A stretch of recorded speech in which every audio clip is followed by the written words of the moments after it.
Everyone, मेरा नाम है Rashmi. Welcome to my channel. तो मैं इस चैनल के थ्रू आप लोगों को हेल्प करने वाली हूँ, अपनी जर्नी शेयर करूंगी कि मैंने 2023 में कनाडा आने का डिसीजन इंडिया से क्यों लिया एंड मेरी क्या सक्सेस रही, क्या फेलियर्स रहे, क्या रिजेक्शंस मैंने फेस किए एंड अगर मैं आज दोबारा से स्टार्ट करती हूँ इंडिया से कनाडा आना तो मैं कौन कौन से डिसीजन डिफरेंटली लूँगी।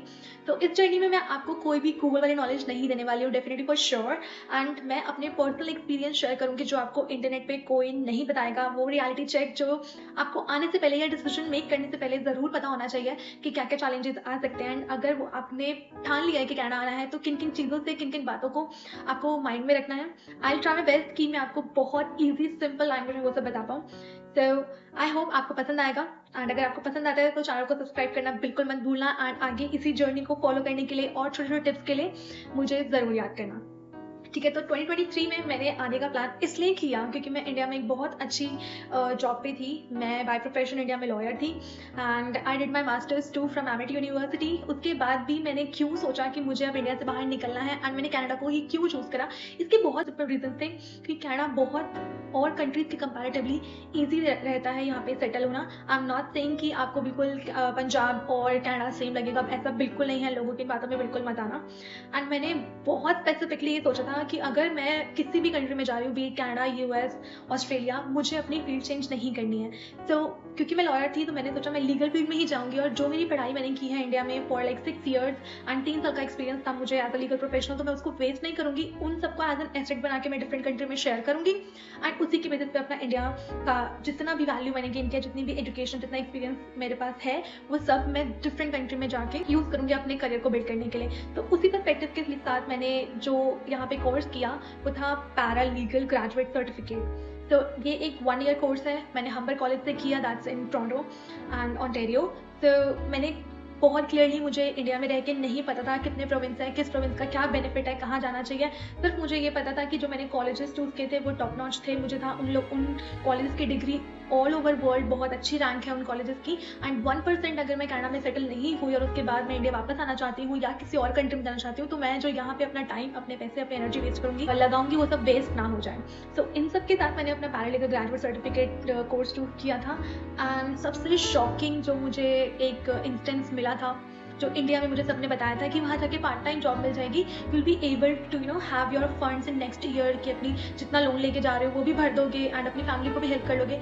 तो आई हैव टू से मुझे यहाँ आने के बाद 6 महीने एक भी जॉब नहीं मिली थी। For 6 months I was sitting idle at home. मैं कॉलेज जाती थी, कॉलेज से आती थी। Of course I tried my best, मैंने ऑनलाइन जॉब्स अप्लाई की, मैंने इन पर्सन जाके जॉब्स अप्लाई की, part time, full time, I tried my best everywhere. मैंने बहुत जगह ट्रायल भी दिए। अब हो सकता है या तो मेरी मेहनत में कमी थी, मैं ये बोलूँगी कि मैं बिल्कुल परफेक्ट हूँ, बट मुझे 6 महीने जॉब नहीं मिली। सो अगर आप भी आज आने का सोचते हो, ये मत सोचना आते ही पार्ट टाइम जॉब मिल जाएगी और आप बहुत अच्छा कर लोगे यहाँ पे फाइनेंशियल टर्म्स में।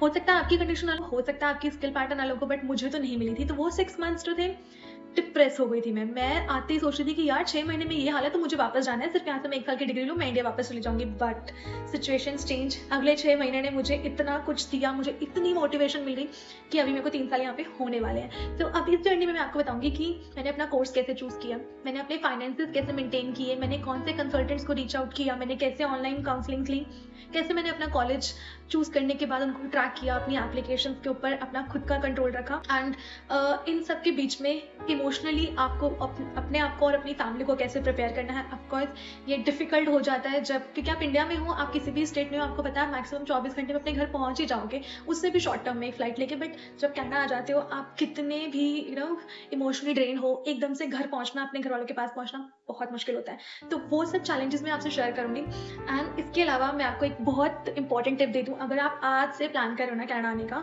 तो सबसे इंपॉर्टेंट चीज़ है आपके डॉक्यूमेंटेशन। आपको आज से ही अपने डॉक्यूमेंट्स पे इतना अच्छे से काम करना है। तो सबसे पहले सारे documents starting from your academic till आपकी जो अभी करंट जॉब है, उन सब के लिए आप डिफरेंट फोल्डर्स बना लो अपने लैपटॉप पे। आपके फर्स्ट एकेडमिक अचीवमेंट, चाहे वो आपका 10th का सर्टिफिकेट है, 12th है, कॉलेज की डिग्रीज हैं, कॉलेज के ट्रांसक्रिप्ट हैं एंड अभी आप जहाँ जॉब कर रहे हो, लास्ट जॉब्स हैं, उनकी पे स्टब्स हैं, ऑफर लेटर्स हैं, एक्सेप्टेंस लेटर है, लास्ट में आपका रिलीविंग लेटर है, वो सब डॉक्यूमेंट आपके पास बहुत अच्छे से होने चाहिए। एंड मैं ये कह रही हूँ अपने एक्सपीरियंस से कि आप एज अ स्टूडेंट ही नहीं, आप जब यहाँ पे आ भी जाओगे ना, उसके बाद भी हर स्टेप पे आपको ये डॉक्यूमेंट्स बहुत हेल्प करने वाले हैं एंड यहीं पे लोग चूक करते हैं। एंड जब उनकी PR का टाइम आता है, उनके पास डॉक्यूमेंटेशन नहीं होती, फिर वो इंडिया में अपने रिकॉर्ड्स खंगालते हैं एंड सबसे इंपॉर्टेंट चीज़, आप अपने फर्स्ट एप्लीकेशन में जो लिख देते हो ना, आपकी चाहे वो स्टूडेंट एप्लीकेशन है या आप वर्क परमिट लगा रहे हो या आप कोई भी एप्लीकेशन यहाँ पे फर्स्ट इनिशिएट कर रहे हो, आपने जो रिकॉर्ड्स एक बार दे दिए वो IRCC के रिकॉर्ड पे चढ़ जाता है। जो भी आपने अपनी स्टडी बता दी, जो आपने एक बार अपना वर्क एक्सपीरियंस बता दिया, जो आपने एक बार कमिट कर दिया, आप उसको फ्यूचर में चेंज नहीं कर सकते। And if you try to modify that, उसके रिपरकशंस तो और भी ज़्यादा बहुत ख़राब होते हैं। तो बिल्कुल गलती मत करना कि फर्स्ट एप्लीकेशन में आप ऐसे रैंडमली किसी भी कंसल्टेंट के कहने पे आपने कुछ भी लगा दिया कि हाँ इससे कुछ नहीं होगा। आपको वर्क परमिट आ जाएगा, आपका स्टडी परमिट आ जाएगा, बट उसके बाद जब PR के लिए जाओगे ना, वो सब ब्लंडर आपको दिखेगा and it can cost you कि आपको कनाडा हमेशा के लिए छोड़ना पड़े। मैं ये कह रही हूँ, मैं किसी एक्सपीरियंस से कह रही हूँ, मैंने लोगों को देखा है, मैंने इतने सारे एक्सपीरियंस सुने हैं। So documentation should be your utmost priority.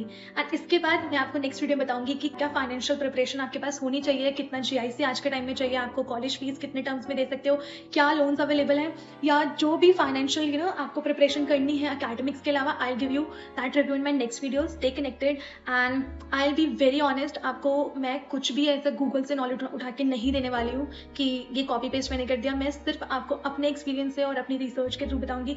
तो हो सकता है मेरे एक्सपीरियंस जो हो या मेरी जो भी कंक्लूजन्स तो डिफरेंट हो आपके केस में या आपके एक्सपीरियंस से, तो डोंट माइंड इट। मैं बिल्कुल माइंड नहीं करूँगी, आप मुझे कमेंट सेक्शन में बता सकते हो सकता है किसी और व्यूअर की इससे हेल्प हो जाएगी। ठीक है, तो I will try my best कि मैं आपको नेक्स्ट वीडियोस बताऊँ as a legal professional, as a teacher या एज अ डॉक्टर, या आप किसी भी फील्ड में हो, तो without changing your original profession आप कनाडा कैसे आ सकते हो। तो अगर आपको मेरा ये कॉन्टेंट पसंद आया है, सब्सक्राइब कर दो, लाइक कर दो, मुझे मोटिवेशन मिलेगा और नेक्स्ट वीडियो के लिए वेट करो।